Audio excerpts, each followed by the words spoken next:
Good morning সবাইকে। তো এখন হচ্ছে আজকে তো ভোট 26 তারিখ, তো আজকে ছুটি আছে আমার।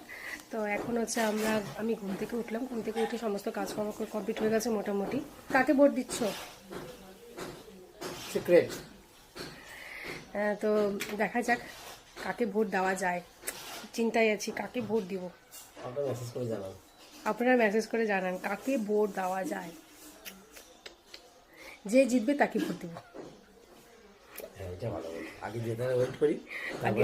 আমরা রেডি হয়ে গেছি, আমি রেডি হয়ে গেছি পুরো।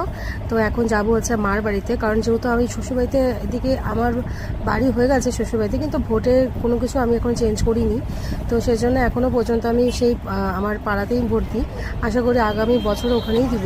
তো মা আমি ভাই ভোট দিয়ে আসি এবং আমার সব ফ্রেন্ডরা মিলে আমরা ভোট দিয়ে আসি ঠিক মতো ঠিক জায়গায়। যোগ্য প্রার্থীকে হ্যাঁ ঠিক আছে জিতে যাবে।